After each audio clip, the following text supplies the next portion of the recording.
여러분은 D.L. 무디 목사님을 잘 아실 겁니다. 미국과 영국에서 정말 유례 없는 부흥운동을 일으켰던 분입니다. YMCA 여름 성경학교를 처음으로 시작하신 분이십니다. 그리고 무엇보다도 그 누구보다 열정적인 설교를 하셨던 분이 D.L. 무디 목사님이십니다. 그가 한평생 살면서 전도한 사람이 몇 명인고 하니 찾아보니까 한 100만 명 정도 영혼을 주께로 인도했다라고 이야기를 합니다. 여러분 100만 명이면 결코 작은 수가 아니라는 걸 아실 겁니다. 아마도 이 고양시 인구가 110만 명 조금 안 될 겁니다. 이 고양시 인구 전체를 전도했다. 이 정도로 본다면 굉장히 많은 분들을 하나님께로 인도한 거죠. 그래서 사람들은 이 D.L. 무디 목사님을 참 훌륭한 분이다. 그리고 참 능력이 많은 분이시다라고 이야기를 합니다. 그렇다면 이 D.L. 무디 목사님의 이 능력은 과연 어디에서 나왔을까요? 많이 배웠기 때문일까요? 그렇지 않습니다. 이 D.L. 무디 목사님은 초등학교도 겨우 졸업한 분이라고 합니다. 아니면 가문이 뛰어나기 때문일까요? 그렇지 않습니다. 가문도 별 볼 일 없고 이분이 목회를 하기 이전에는 구두 수선공이었습니다. 아무리 봐도 이분의 능력이 나올 법한 곳이 없습니다. 그런데도 불구하고 이분은 참 능력 있게 사역을 잘 감당했죠. 그렇다면 이분이 능력 있게 사역을 감당할 수 있었던 이유는 무엇이냐? 바로 날마다 성령을 힘입었기 때문에 그렇습니다. 성령의 능력을 덧입었기 때문인 거죠. 그래서 이 무디 목사님 주변에 있는 사람들이 이 무디 목사님을 볼 때마다 어떻게 불렀냐면 성령의 사람 무디 목사, 성령의 사람이라고 그렇게 부르기도 했다고 합니다. 그런데 이 무디 목사님이 이런 이야기를 했습니다. 당신의 생애에 능력이 없는 것은 오직 한 가지 이유 때문입니다. 그것은 당신의 생애를 성령님께 전적으로 맡기지 않기 때문입니다. 라고 말했다고 합니다. 굉장히 의미 있는 말이라고 생각합니다. 오늘날 그리스도인들은 굉장히 많습니다. 정말 많습니다. 그러나 그 그리스도인들 모두가 정말 능력 있는 그리스도인이라고는 말하기 어려울 겁니다. 그렇다면 예수를 믿는 사람들임에도 불구하고 능력이 없는 그리스도인들이 많은 이유는 뭘까요? 결국 그 모든 이유는 성령님께 우리가 전적으로 의탁하지 않기 때문인 겁니다. 다시 말한다면 날마다 우리 모두가 성령을 덧입는, 성령의 능력을 힘입는 이런 삶이 되지 않기 때문인 거죠.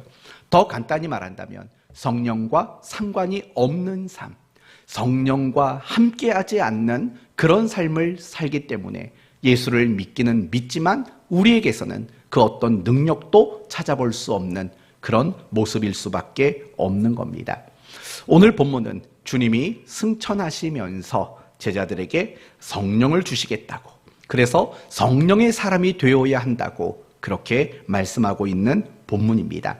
그러므로 우리 모두가 성령의 사람이 되기를 소원하는 그런 시간이 되었으면 합니다. 이제 오늘부터 우리 모두는 사도행전을 살펴보려고 합니다. 먼저 사도행전에 대한 개론적인 이야기를 좀 한번 해봅시다. 사도행전의 저자는 누굴까요? 누가 사도행전을 썼을까요? 네? 누가 썼냐고요? 아니요, 제가 묻지 않습니까? 누가 썼냐고요? 그렇죠? 네, 누가가 썼죠. 맞아요. 누가복음을 기록한 누가가 사도행전을 기록한 저자입니다. 그러면 여러분 혹시 누가에 대해서 알고 있는 것들이 있습니까? 누가는 어떤 사람일까요?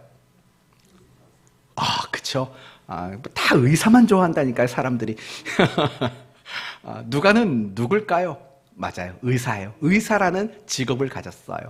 그래서 누가복음이든 사도행전, 특히 사도행전을 보면은요, 이 누가가 의사였다라는 것들이 좀 이렇게 짐작이 갈 만한 내용들이 나와요. 예를 들면 사도행전 3장에 보시면 38년 안전뱅이가 일어나는 사건이 일어나지 않습니까? 그런데 그 안전뱅이가 일어나는 사건을 묘사할 때 의사의 관점에서 나와요. 발목에 힘이 돋고 뭐 이런 식으로 의사적 관점에서 설명이 나오는 대목들이 있어요. 또 창세기 후반에 가시면 바울이 유라굴로 광풍을 만나서 배가 파선하고 한 섬에 체류하게 되죠. 그 섬의 이름이 뭐죠?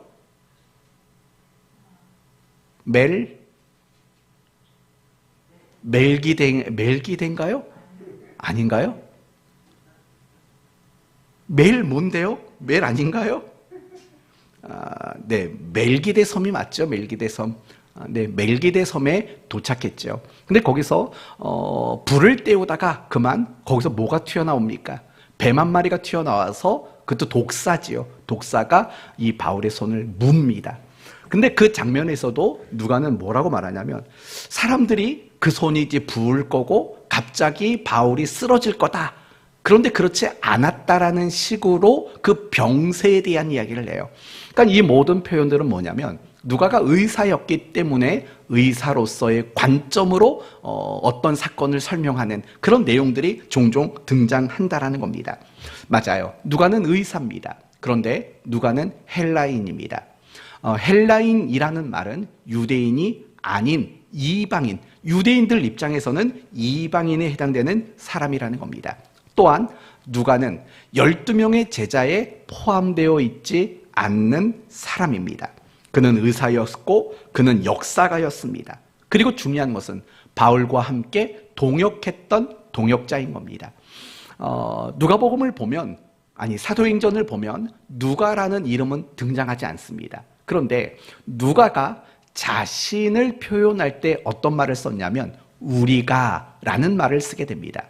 그래서 바울이 전도 여행을 갈 때 우리가 어디를 거쳐서 어디로 갔으며 우리가라는 말을 씁니다. 누가는 사도 바울과 함께 전도 여행을 떠났던 바울의 신실한 동역자였습니다. 이 정도면 누가에 대한 이야기는 할 수 있는 이야기는 다 있습니다. 그러면 사도행전은 언제 기록이 됐을까요? 사도행전은 몇 년도쯤 기록됐을까요? 대략 AD 63년에서 65년 이전에 기록이 됐다고 이야기를 합니다. 왜 그러냐면 바울이 마지막 장에 가면 로마에 도착했지 않습니까? 그런데 로마에 도착했을 때 바울은 어떤 기독교 신앙으로 인해서 박해를 받는 이야기가 없습니다. 도리어 바울은 로마에게 끌려갔지만 도리어 그는 자유로운 생활을 할 수 있었던 것으로 우리에게 소개가 됩니다. 그건 결국 우리에게 무엇을 말하는 거냐면 로마가 아직은 기독교인들에 대한 박해를 시작하지 않았다는 겁니다. 그러면 로마가 기독교에 대한 박해를 언제 시작했습니까? 대략 AD 66년 이후로, 네로 황제 이후로 기독교를 박해하기 시작했습니다. 그러니까 적어도 이 사도행전은 AD 65년 이전에 기록된 것이다, 이렇게 이야기할 수 있는 겁니다. 그러면 어디서 기록을 했을까요? 이 편지를 도대체 어디서 썼을까요? 사도행전을 대략 추정하는 것은 로마가 아니었을까. 바울과 함께 이 누가도 로마에 동행을 했고, 그리고 그 이후에 이야기가 없는 걸 보면 아마도 로마에서 기록한 것은 아닌가라고 추정을 합니다. 그러나 그건 정확히 알 수는 없습니다.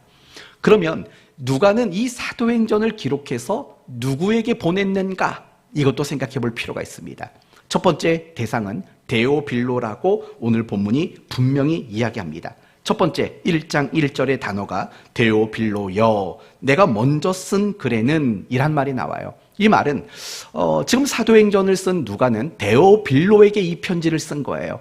그리고 누가복음을 먼저 쓴 글이라고 묘사를 하는 거죠. 그리고 누가복음 역시도 누가가 데오빌로에게 보낸 글인 거죠. 그리고 두 번째 글이 바로 사도행전이었던 거죠. 그리고 더 나아가서 누가는 이 사도행전을 이방인 모든 신자들에게 보내고 있다는 사실도 우리는 염두해야 합니다. 여기까지 마치고 이제 진짜 중요한 이야기를 한번 해보도록 합시다. 사도행전을 기록한 이유와 목적은 과연 무엇일까요? 먼저 1절과 2절을 보시면 누가가 누가복음을 기록한 이유와 목적을 설명합니다. 1절, 2절. 데오빌로여, 내가 먼저 쓴 글에는 무릇 예수께서 행하시며 가르치시기를 시작하신부터 그가 택하신 사도들에게 성령으로 명하시고 승천하신 날까지의 일을 기록하였노라. 1절과 2절은 누가복음에 대한 핵심 정리입니다. 그렇다면 이 사도행전을 기록한 이유가 뭐냐? 3절에 보면 아주 중요한 단어가 나옵니다. 그가 고난 받으신 후에 또한 그들에게 확실한 많은 증거로 친히 살아계심을 나타내사 40일 동안 그들에게 보이시며 하나님 나라의 일을 말씀하시니라. 이 사도행전에 있어서 정말 중요한 기록 목적은 하나님 나라에 대해서 데오빌로에게 소개하기 위해서 이 사도행전을 기록했다, 이렇게 말할 수 있다라는 겁니다. 하나님의 나라가 굉장히 중요한 중심 주제라는 거예요. 물론 여기서 말하는 하나님의 나라라는 것은 어떤 신학적인 주제가 아니죠. 훨씬 더 중요한 것은 뭐냐? 하나님의 나라라는 관점에서 우리 그리스도인들은 어떻게 살 것이냐가 사실은 굉장히 중요하다고요. 대부분 많은 그리스도인들이 또는 많은 목회자들이 사도행전을 읽을 때 어떤 관점으로 사도행전을 읽느냐면 선교적 관점으로 사도행전을 읽는다고요. 선교, 전도, 복음 전거, 이런 관점으로 사도행전을 보시는 분들이 사실은 굉장히 많아요. 그런데 제가 이 사도행전을 시작하면서 제 마음속으로 나름대로 결정한 건 뭐냐? 사도행전을 이 선교적 관점으로 보지 않겠다라는 거예요. 그러면 뭘로 볼 것이냐? 사도행전 역시도 다른 그 어떤 성경들과 마찬가지로 그리스도인의 삶이 어떠해야 하는가에 대한 삶이라는 관점에서 사도행전을 이제 설명을 하려고 한다는 겁니다. 이 부분을 여러분이 좀 먼저 이해해 주셨으면 좋겠습니다. 그리고 사도행전에 있어서 제일 중요한 이야기는 제가 다음 주에 하려고 합니다. 다음 주에 사도행전이 왜 그리스도인의 삶에 대한 이야기를 말하고 있는지, 그 타당한 이유에 대해서 제가 다음 주에는 여러분에게 자세한 설명을 해드리려고 합니다. 그러나 중요한 것은 사도행전은 단지 선교적 관점으로만 보는 책은 아니라는 겁니다. 물론 사도행전을 보면 그 중심 속에는 복음이라는 선교적인 관점들이 분명히 있습니다. 그러나 그게 전부는 아니라는 거죠. 사도행전은 어떤 측면에서는 선교적 관점이기보다는 그리스도인의 삶의 이야기를 다루고 있는 책이라고 보는 것이 어떤 면에서는 더 정확한 표현이라고 이해가 되기 때문에 그렇습니다. 사실은 우리가 성경 전체를 읽을 때 우리의 삶과 밀접한 연관을 가져야 돼요. 제가 발음이 잘 안 되는 단어 중 하나가 삶입니다. 삶. 이 발음 잘 되세요, 여러분? 한번 해보세요. 삶. 이게 저는 잘 안 돼요. 삶. 네, 아무튼 성경은 우리에게 정말 바라고 원하는 고 강조하는 것이 있는데 그건 우리의 삶인 것입니다. 이 부분을 구약의 대표 구절 하나, 신약의 대표 구절 하나를 말한다면 구약은 미가서 6장 6절에서 8절일 겁니다. 여러분 잘 아시는 내용이죠. 내가 무엇을 가지고 여호와 앞에 나아가며 높으신 하나님께 경배할까? 내가 번제로 1년 된 송아지를 가지고 그 앞에 나아갈까? 여호와께서 천천의 수량이나 만만의 강물 같은 기름을 기뻐하실까?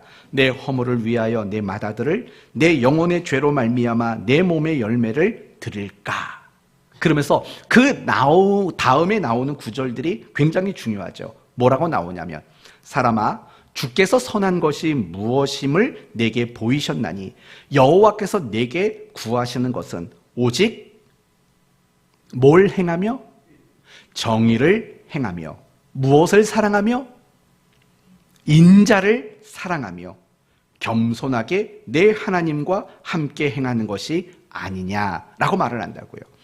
여러분 앞부분에 나왔던 얘기는 뭐예요? 하나님께 번제물로 바칠 송아지 얘기가 나오고 수량의 얘기가 나오고 짐승의 기름의 얘기가 나오고 내 맏아들을 드릴 것이라는 이야기가 나와요. 하나님께 바치는 제물에 대한 이야기가 나와요. 그만큼 이스라엘 사람들은 하나님께 굉장히 많은 걸 바쳤다라는 거예요. 그런데 하나님은 뭐라고 말하냐면 내가 네게 구하는 것은 오직 정의를 행하며 인자를 사랑하며 겸손하게 내 하나님과 함께 행하는 것이 아니냐라고 말한다고요. 결국 어떤 문제를 다루고 있냐면 어떤 신앙의 열심, 종교적인 열심의 문제를 말하는 게 아니라 그 제물을 드리고 그 제사를 드리는 그 사람의 삶의 이야기를 말하고 있는 거예요. 삶이 훨씬 더 중요하다는 거죠. 정의와 사랑과 겸손과 하나님과 동행이라는 하나님 백성다운 삶을 하나님은 원하신다라는 거죠. 그러나 구약 이스라엘 백성들은 하나님 백성다운 삶에는 관심이 없었고 오로지 그들의 관심사는 무엇이었느냐? 하나님께 뭘 바치면 하나님이 기분 좋으실까? 여기에만 그들의 관심이 있었다라는 거죠. 그런데 그와 똑같은 이야기가 마태복음 23장 23절에도 이렇게 묘사가 되고 있습니다. 화 있을진저 외식하는 서기관들과 바리새인들이여, 너희가 박하와 회양과 근체의 11조는 들이되 율법에 더 중요한 바 정의와 긍휼과 믿음은 버렸도다. 이렇게 이야기를 한다고요. 여러분, 박하와 회양은 뭡니까? 다 향신료들이에요. 향신료들. 굳이 구약 성경에서 11조로 바치라고 제한하지 않는 영역들인 거라고요. 그런데 예수님 당시의 종교 지도자들은 11조를 요구하지 않는 영역들에게까지도 자기들은 11조를 바쳤다는 거예요. 그만큼 열심히, 남다른 열심이 있었다라는 거죠. 그렇지만 뭘 버렸다라는 겁니까? 정의와 긍휼과 믿음으로 대표되는 하나님 백성다운 삶을 그들은 버리고 말았다라고 이야기하고 있는 거죠. 사실 우리가 사도행전을 읽을 때도 사실은 마찬가지인 거예요. 다음 주에도 이야기를 하겠지만 사도행전은 예수님이 떠나시고 자기 백성들, 자기 사람들을 세상에 내버려 두신 사건인 거예요. 승천이란 결국 그런 거라고요. 여기서 다 얘기하면 다음 주가 재미없으니까 여기서 멈추고, 사실은 사도행전이라는 것은 우리에게 어떤 종교적인 활동을 많이 하고 열심히 하는 것, 사실은 거기에 초점을 두지 않는 거죠. 심지어 이렇게까지 말할 수 있죠. 얼마나 전도를 열심히 했느냐, 얼마나 더 많은 선교 활동을 했느냐. 사실은 이거보다 더 중요한 것은 내가 주어진 그 자리에서 내가 얼마나 하나님의 나라 사람답게 삶을 펼쳐냈느냐, 여기에 사실은 굉장히 중요한 초점을 두고 있는 거죠. 그렇지만 우리는 지금껏 사도행전을 읽으면서 늘 전도라는 색안경, 선교라는 그런 관점만 가지고 우리는 사도행전을 읽어왔다라는 거예요. 여러분이 신앙생활 하시면서 20년, 30년 동안 사도행전을 선교적 관점으로 이해하고 들어왔을 거라고요. 그래서 제가 이번에 사도행전을 시작하면서 제가 가지고 싶은 관점은 그런 선교적, 전도적 관점이 아니라 그리스도인의 삶이라는 이런 관점을 가지고 사도행전을 보는 것이 사실은 우리에게 굉장히 유익하지 않을까라는 생각이 드는 거죠. 결국 사도행전은 어떤 책이냐? 하나님의 나라로 표현되어지는 그리스도인의 삶을 이야기하고 있는 책이 바로 사도행전이다, 이렇게 말할 수 있다라는 겁니다. 제가 앞으로 사도행전을 통해서 여러분에게 무엇을 강조할지 아시겠죠? 분명히 전도도 강조할 거고 선교도 강조할 겁니다. 그러나 제가 그 어떤 것보다도 여러분에게 강조하게 될 주된 내용은 바로 하나님 나라에 해당되는 그런 삶에 대한 이야기를 여러분에게 많이 말하게 될 것이라는 겁니다. 이제 우리가 첫 번째로 생각해 볼 것은 이런 겁니다. 데오빌로에 대해서 생각해 봅시다. 데오빌로. 여러분은 데오빌로에 대해서 알고 있는 정보들이 뭐가 있습니까? 아마 많지 않을 겁니다. 저 역시도 데오빌로에 대해서 아는 게 없습니다. 왜냐하면 성경에 이 데오빌로에 대한 이야기가 딱 2번 등장하기 때문에 그렇습니다. 첫 번째 데오빌로가 등장하는 건 누가복음 1장 3절입니다. 누가복음 1장 3절 이렇게 되어 있습니다. 그 모든 일을 근원부터 자세히 미루어 살핀 나도 데오빌로 각하에게 차례대로 써보내는 것이 좋을 줄 알았노니 라고 말을 해요. 이게 데오빌로가 대한 정보 첫 번째 구절이고, 두 번째는 오늘 본문 1장 1절이죠. 데오빌로여 내가 먼저 쓴 글에는, 이 두 구절 말고는 데오빌로에 대한 이야기를 말하고 있지 않습니다. 그런데 이 두 구절만 가지고도 우리가 참 의미 있는 내용들을 살펴볼 수 있습니다. 예를 들면 이런 거죠. 먼저 호칭에 관련된 이야기입니다. 누가복음 1장에서 누가는 데오빌로를 뭐라고 호칭을 한다고 그랬어요? 각하, 데오빌로 각하요 라고 호칭을 해요. 그런데 사도행전 1장 1절을 보면 그 단어가 없어졌어요. 카카라는 단어가 없어지고 그냥 데오빌로요 라는 말로 줄어들게 된 것을 보게 되는 거죠. 여기서 우리가 알 수 있는 것은 뭐냐면 누가복음을 기록했을 때 데오빌로는 초신자였을 거라는 겁니다.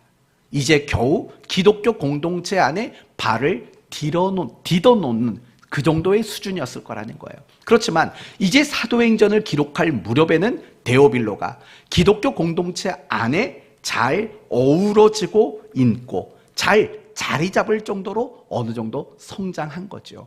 여러분, 우리가 사람을 만나도 그렇지 않습니까? 어떤 사람을 만나면 제가 이사 준비하면서 제일 많이 들었던 호칭이 뭔지 아십니까?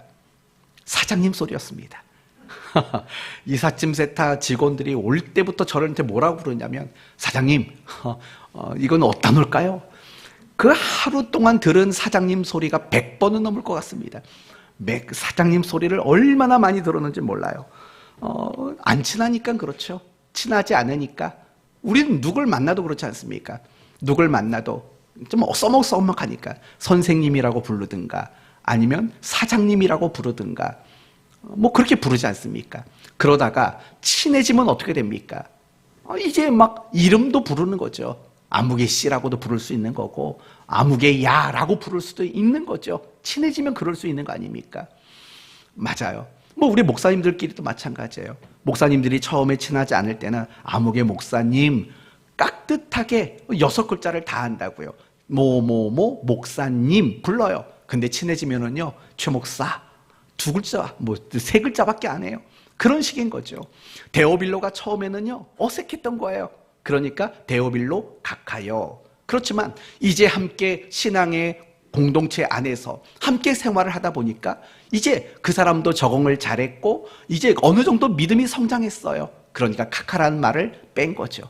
데오빌로요 라고 호칭하는 이런 모습을 통해서 그가 참 많이 성장한 사람이다 라는 걸 알 수 있죠. 그러나 이제는 데오빌로 각하라는 말을 쓰고 있지는 않지만 여전히 데오빌로는 각하의 직함을 가지고 있는 사람이라는 거예요. 여러분, 각하라는 말, 이거는 정말 중산층에게 쓰는 말이 아니잖아요. 아주 상류층의 사람들에게만 쓰는 말인 거죠. 특히 각하라는 말은 그 로마 시대에는요 굉장히 높은 사람들에게만 쓰여졌던 호칭이라는 걸 알아야 됩니다. 예를 들면 우리나라도 마찬가지잖아요. 우리나라도 요즘에는 각하라는 말을 잘 안 쓰지만 뭐 70년, 80년대만 해도 각하라는 호칭을 많이 썼어요. 주로 누구에게 썼습니까? 대통령, 그렇죠? 대통령 각하 또는 뭐 국무총리, 장관, 아주 높은 사람들에게는 그 사람의 그 직함을 존중하는 의미로 각하라는 호칭을 즐겨 썼다는 거죠. 여러분, 이 데오빌로는 각하였어요. 누가 봐도 상류층에 해당되는 사람이었어요. 더욱이 예수도 믿는 사람이었다고요. 그러면 여러분, 이 데오빌로를 보면서 여러분은 어떤 생각이 드십니까? 우리도 데오빌로 같아야겠다라는 생각 아닙니까? 예수를 안 믿는 사람 아니지 않습니까? 예수를 믿는 사람입니다. 그런데 각하라는 호칭까지 가지고 있는 사람입니다.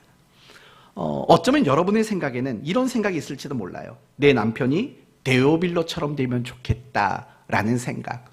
아니면 이미 우리는 늦었으니까 내 자식이라도 데오빌로 같은 사람이 되면 좋겠다라는 생각을 하기도 하실 겁니다. 사실 데오빌로 정도만 되면 굉장히 성공한 사람 아닙니까?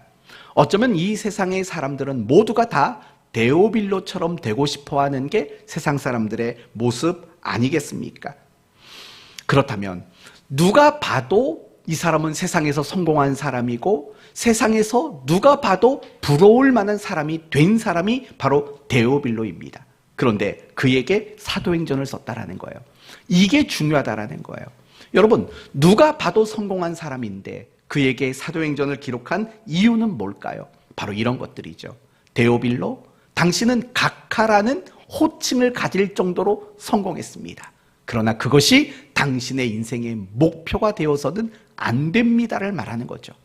당신의 목표가 사람들에게 각하라는 칭호를 듣는 것이 당신의 인생의 목표일 수는 없습니다. 당신이 더 들어야 하는 말이 있습니다 라는 거죠. 당신이 더 들어야 하고, 당신이 더 알아야 하고, 그래서 당신이 가져야 하는 새로운 인생의 목표가 있다는 것을 잊지 말아야 합니다 라고 말하는 것이 바로 사도행전의 내용이라는 겁니다. 그렇다면 그게 뭘까요? 데오빌로가 알아야 하고 들어야 하고, 그래서 그가 인생의 목표로 삼아야 하는 것, 그게 바로 무엇이라고 말합니까? 3절 말씀을 보시면, 그가 고난 받으신 후에, 여러분 여기서 말하는 그가는 누구죠? 예수 그리스도를 말하는 겁니다. 예수 그리스도를 이야기하는 거예요. 그리고 나서 하는 이야기가 뭐냐면, 하나님의 나라의 일을 말씀하시니라 라고 이야기하고 있는 거죠. 바로 이겁니다. 정말 우리가 인생의 목표로 가져야 될 것, 그것은 다른 그 어떤 것이 아니라는 거예요. 바로 예수 그리스도, 그분이 우리의 인생의 목표시죠. 그리고 그분이 우리에게 허락해 주신 하나님의 나라를 세우는 것, 그것이 바로 우리 모두가 가져야 하는 인생의 목표이어야 된다라고 누가는 지금 데오빌로에게 말해주고 있다라는 겁니다. 이제 여러분 자신을 한번 점검해 보셔야 합니다. 여러분은 어떻습니까? 여러분은 무엇이 여러분의 인생의 목표로 자리 잡고 있습니까? 정말 혹시 여러분은 데오빌로가 되는 게 인생의 목표는 아니십니까?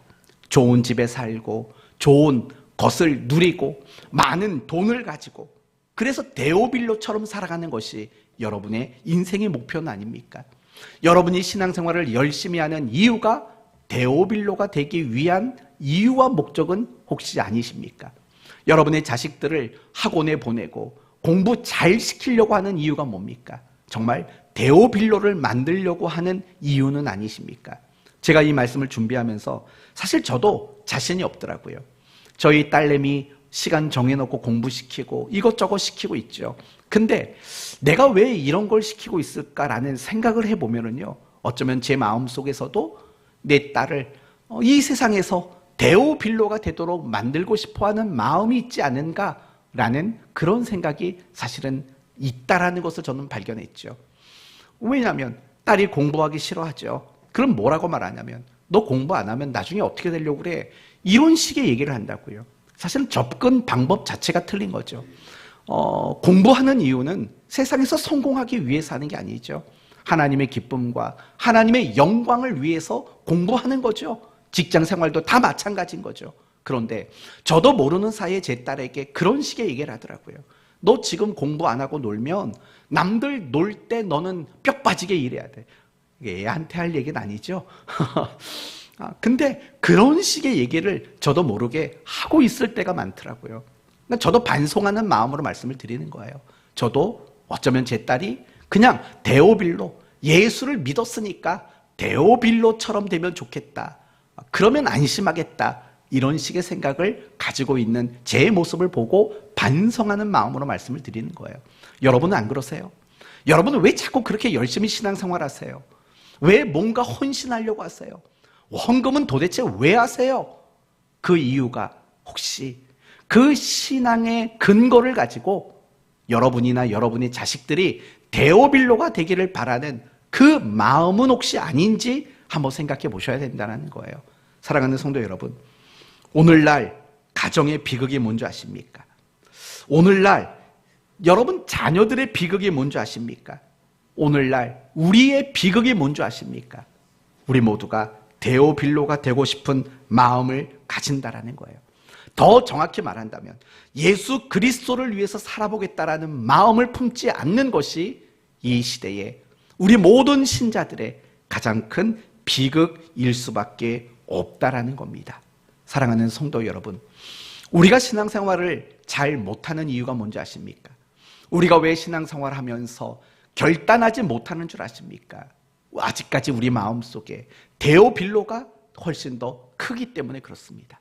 내가 예수 그리스도를 위해서, 내가 하나님의 나라를 위해서 내가 이 땅을 살겠다라는 마음이 데오빌로가 되고 싶은 마음보다 늘 적기 때문인 겁니다.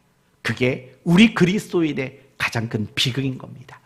우리가 예수 믿으면서 가난하게 사는 게 비극이 아닙니다. 우리가 예수를 믿으면서 병든 자로 살아가는 것도 비극이 아닙니다. 우리가 하나님 앞에 기도하는데 다 응답받지 못하는 게 비극이 아닙니다. 정말 예수 믿는 우리의 가장 큰 비극은 하나님의 나라를 위해 살지 않는 거죠. 예수 그리스도를 위해서 살고자 하는 마음이 없는 것, 그게 우리 그리스도인들에게 있어서 가장 큰 비극 아닌가라는 생각을 합니다. 저는 여러분에게 이런 비극이 일어나지 않았으면 좋겠습니다. 예수를 믿는데 예수를 위해 살 마음이 없고 하나님의 나라를 세우는데 힘쓸 용기가 없다면 그게 얼마나 큰 비극이겠습니까? 이런 비극이 지금 이 땅에는 너무나도 많이 일어나고 있다라는 겁니다. 그렇다면 이미 여러분에게 설명한 것이긴 하지만 우리 그리스도인들의 인생의 목표는 과연 무엇이 되어야 하겠습니까? 우리의 인생의 목표, 나중에 우리가 주님 앞에 다 설 거 아닙니까? 그렇죠? 주님 앞에 서는 날이 모두 올 겁니다. 그럼 그때 주님이 우리에게 뭐라고 물어보실까요? 뭐라고 물어보실 것 같습니까? 이렇게 묻지 않을까요? 몇 평짜리 살다 왔니? 라고 묻지 않을까요? 저는 이번에 이사하면서 참 이상한 걸 하나 깨달았습니다. 왜 만나는 사람들마다 몇 평짜리로 옮겼냐고 물어보는지 모르겠습니다. 그쵸? 맞아요. 이제 임 목사님도 곧 이사를 하시게 될 텐데 사람들이 물어볼 거예요. 목사님, 미리 마음의 준비를 하세요. 몇 평짜리로 옮겼냐고. 그냥 그것만 물어보면 되는데 그럼 전에 살던 집은 몇 평이었냐고 물어봐요. 맞죠? 그렇다니까요. 근데 그걸 왜 물어보세요? 우리가 몇 평짜리를 갔는지, 뭐 가구 좀 채워주시려고 물어보시는 겁니까? 그러려면 계약했을 때 물어보셨어야죠. 이사 다 해놓고 집 정리 다 했는데 이제 와서 몇 평이냐고 물어보면 어찌하란 말입니까? 왜 그런 데 관심이 많은지 몰라요. 몇 평짜리에 사셨습니까? 하나님은 그런 거 물어보지 않으신다고요. 그런 거 안 물어봐요. 솔직히 좀 궁금하긴 해요. 임 목사님은 몇 평짜리로 가는지 좀 궁금하긴 한데 우리 집은 21평이라고요. 네. 하나님이 우리에게 그런 걸 물어볼까요? 아니면 또 이런 거 물어볼까요? 너는 이 땅에 살 때 연봉이 얼마였니? 라고 우리에게 물어보실까요? 너는 이 땅에 살 때 취미 생활이 뭐였니? 이런 거 물어보실까요? 그렇지 않을 거라고 분명히 생각합니다. 그럼 이런 거 물어볼까요? 헌금은 얼마나 있니? 봉사활동은 몇 시간이나 있니? 뭐 이런 걸 물어보실까요? 그렇지 않을 것 같아요. 저는 오늘 말씀을 묵상하면서요, 만약에 오늘 본문을 근거로 하나님이 나중에 저에게 뭘 물어보실까를 생각해 봤어요. 근데 뻔한 질문이 나오겠더라고요. 넌 예수를 위해서 뭘 했니? 너는 하나님의 나라를 위해서는 도대체 무엇을 하다 왔니? 라고 물어보실 것 같아요. 제가 이렇게 말하는 이유는 뭐냐면요, 우리는 이렇게 대답할 것 같아요. 저 주일 예배 잘 드렸어요. 수요 예배 잘 드렸어요. 심지어 새벽 예배도 갔는데요, 11조도 얼마나 꼼꼼히 잘했는지 몰라요. 과연 주님이 이런 말을 기뻐하실까? 하나님의 나라를 위해서는 뭘 하다 왔니라고 다시 되묻지 않을까라는 그런 생각을 사실은 굉장히 많이 했어요. 하나님은 우리를 이 땅에 남겨두셨어요. 다음 주에 할 얘기인데 자꾸 하고 싶어지는데 어떡하죠? 할 수는 없죠. 다음 주가 있으니까. 예수님은 제자들을 내버려 두고 가셨다고요. 데려가지 않으셨다고요. 여러분, 그 부분이 굉장히 중요한 거예요.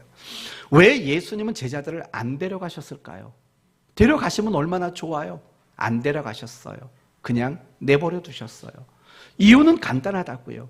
그 제자들을 통해서 하나님의 나라를 맡기셨기 때문인 거죠. 제자들을 통해서 이 땅에 하나님의 나라를 세우도록 하기 위해서 그들을 이 땅에 내버려 두고 주님이 가신 거 아니겠습니까? 우리가 이 세상을 살아가는 이유는 사실은 하나님의 나라를 세우기 위해서 우리는 이 땅을 지금 살고 있는 거예요. 지금 그 집에서 사는 이유, 여러분이 지금 그 직장을 다니는 이유, 여러분이 지금 그 일을 하고 있는 이유, 그 모든 것들, 그리고 교회 안에서 여러분이 어떤 역할들을 감당하고 있는 그 일들 모두가 하나님의 나라를 세우기 위해서 하나님은 여러분을 그 위치에 두고 계신다는 사실을 우리는 잊지 말아야 한다는 거예요.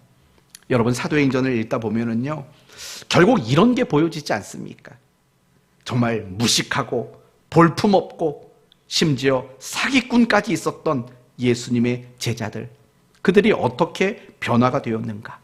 그들이 무엇을 위해 수고했고, 그들이 무엇을 위해 목숨을 바쳤고, 그들의 인생은 도대체 무엇을 위해 살았는가?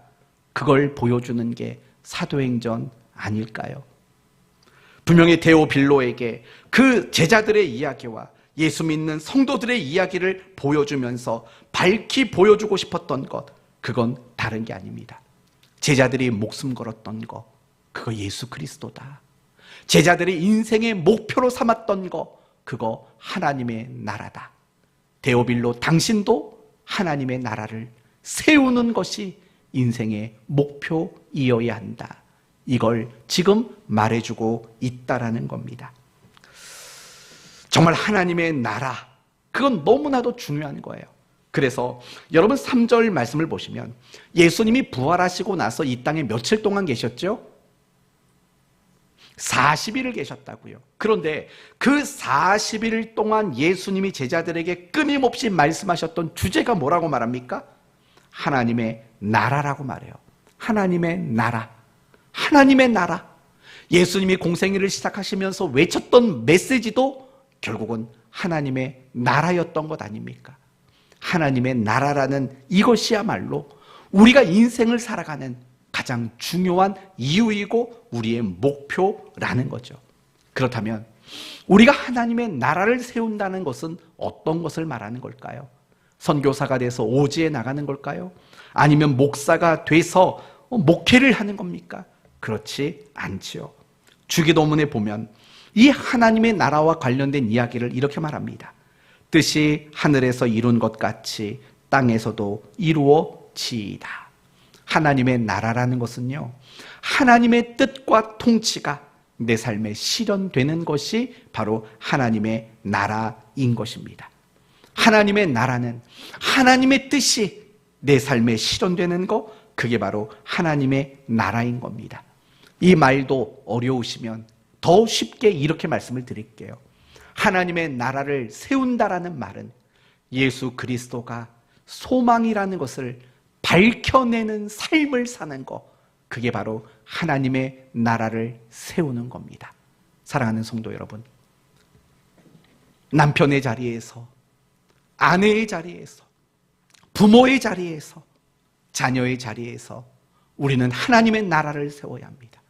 예수 그리스도만이 유일한 세상의 소망이라는 것을 밝히 드러내는 삶을 살아가는 것, 그게 바로 하나님의 나라를 세운다라는 말의 뜻인 겁니다.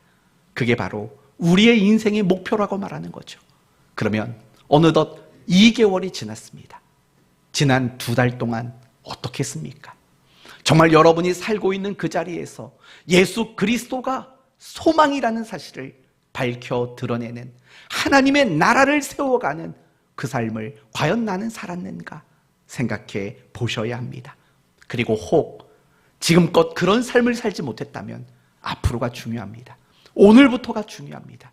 여러분의 인생의 목표는 하나님의 나라를 세우는 겁니다. 여러분이 무엇을 하든지 여러분은 하나님의 나라를 세우셔야 합니다. 그게 우리의 인생의 목표고, 우리가 이 땅에 존재하며 우리가 이 땅에서 다양한 환경 속에 살아가는 궁극적인 이유가 되기 때문에 그렇습니다. 예수 그리스도, 그분이 소망이라는 것을 여러분을 통해 밝혀내셔야 하는 겁니다. 그게 바로 하나님의 나라를 세운다라는 말의 뜻인 겁니다. 이제 마지막 한 가지만 이야기하고 말씀을 마치겠습니다.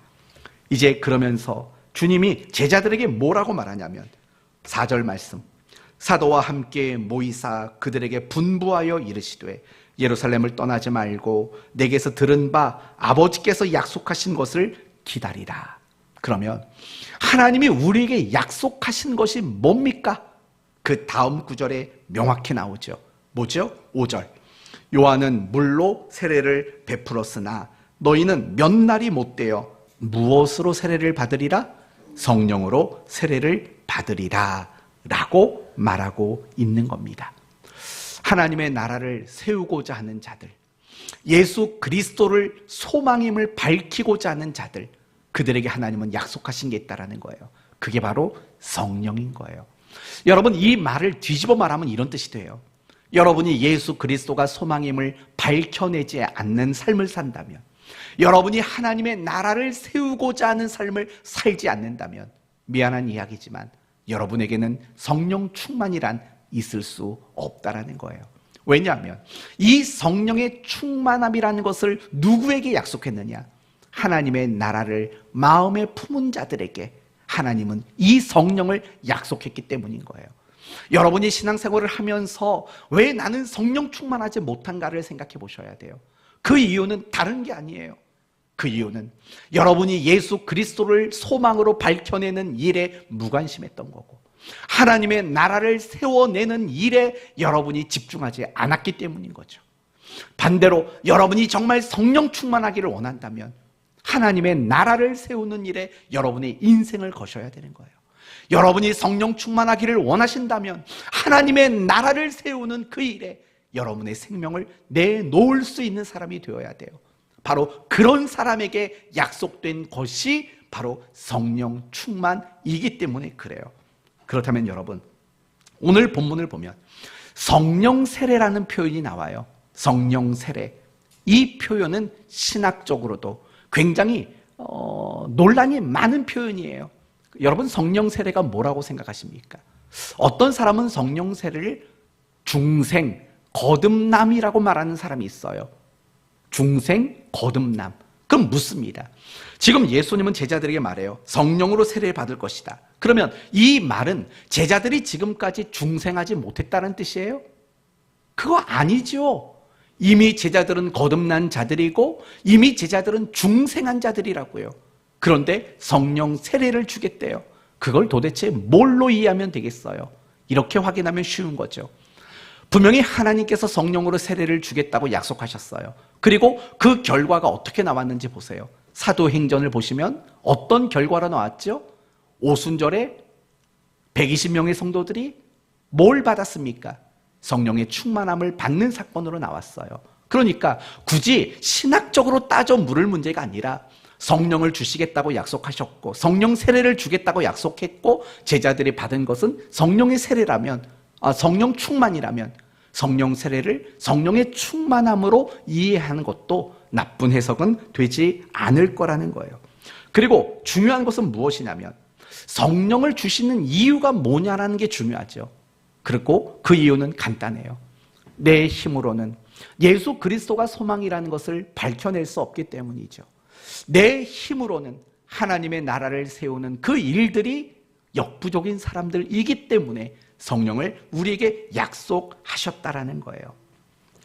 이 성령이 아니고는 우리가 하나님의 나라를 세우는 자로 살아갈 수가 없는 거예요. 그런데 참 성령 세례라는 표현이 재밌는 표현인 거예요.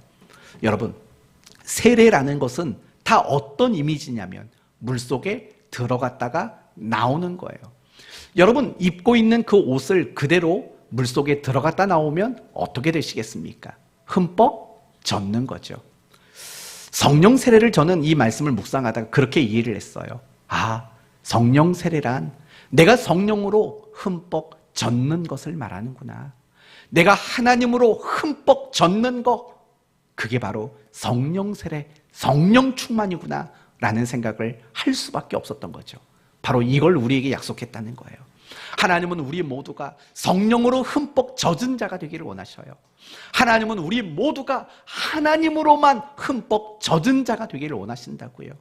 그래야 예수 그리스도를 소망이라고 밝힐 수 있고 하나님의 나라를 세울 수 있는 그런 우리가 될 수밖에 없기 때문이라는 거예요. 저는 우리 성도들이 이랬으면 좋겠어요. 성령으로 흠뻑 젖은 자. 하나님으로 흠뻑 젖은 자로 저는 여러분이 살아갔으면 좋겠습니다. 그럴 때 여러분은 비로소 하나님의 나라를 세우고 예수 그리스도가 소망이라는 것을 증거할 수 있는 그런 성도의 삶을 살게 될 줄로 믿습니다. 그러나 주일 예배 드리는 단 한 번으로는 흠뻑 젖을 수가 없어요. 주일날 1시간 마음껏 부르는 찬양으로도 흠뻑 젖을 수가 없어요. 주일날 듣는 설교 한 번으로 여러분은 흠뻑 젖을 수 없어요. 매일 끊임없이 하나님 말씀을 듣고 묵상하고 기도하고 찬송하는 매일매일 그런 삶이 있어야 우리는 성령으로 흠뻑 젖는 자가 될 수 있는 거죠. 그런 여러분이 되셔서 하나님의 나라를 세우시고 예수 그리스도만이 유일한 소망임을 증거하는 여러분 되십시오. 베드로가 했던 그 유명한 말 아십니까? 성전 미문에 안전뱅이가 있었죠. 그 안전뱅이가 구걸을 하고 있었죠. 베드로는 이렇게 말합니다. 내게는 은과 금은 없거니와 나사렛 예수의 이름으로 명하노니 일어나 걸으라는 거죠. 은도 소망이 될 수 없고 금도 소망이 될 수 없고 오로지 예수 그리스도만 소망이라고 말하고 증거하는 것, 그게 바로 하나님의 나라를 세우는 것이고 바로 그게 사도행전이 우리 모두에게 요구하는 가장 본질적이고 가장 핵심적인 삶이라는 거죠. 바로 이런 관점으로 우리는 사도행전을 읽어내야 한다라는 겁니다. 이제 말씀을 마치겠습니다. 데오빌로가 되고 싶으십니까? 사실 저도 그랬어요. 개척하면서 교계의 데오빌로가 되고 싶은 마음이 은연중에 있었던 것 같습니다. 교회가 부흥하고 교회가 성장해서 교회의 이름이 알려지고 하는 이 목회의 데오빌로가 되고 싶은 마음들이 적지 않아 있었던 모양입니다. 그리고 여전히 딸을 키우면서도 내 딸이 데오빌로가 됐으면 하는 바람에서 다그치고 있는 것들이 얼마나 많은지 모릅니다. 이게 비극인 겁니다. 이게 비극인 거예요. 데오빌로가 되는 것은 우리에게 소망이 될 수 없는 일인데 그걸 자꾸 소망이라고 생각하고 그걸 인생의 목표로 붙잡고 인생을 걸고 목숨을 걸고 살아가는 것, 그게 그리스도인의 가장 처절한 비극임을 잊지 않았으면 좋겠습니다. 혹여나 여러분이 저와 마찬가지로 데오빌로가 되는 것을 인생의 목표로 삼고 있는 분이 있다면 이제 그 목표를 내려놓으시기를 바랍니다. 오로지 하나님의 나라를 세우고 예수 그리스도만이 유일한 소망임을 밝혀내고 증거하는 것, 그것을 인생의 목표로 삼는 여러분 되시기를 바랍니다. 이 모든 일들을 위해서 성령으로 흠뻑 젖으십시오. 이 말 멋지지 않습니까? 하나님으로 흠뻑 젖으십시오. 그래서 마음껏 여러분이 살아 숨쉬는 동안, 여러분의 심장이 뛰는 동안 예수 그리스도가 소망이라는 것을 증거해낼 수 있는 그런 인생이 되셨으면 좋겠습니다. 이것이 하나님이 우리에게 약속하신 그리스도인의 인생이고 삶이며 선물인 것입니다. 이런 인생 살아가기를 예수 그리스도의 이름으로 축원드립니다. 아멘.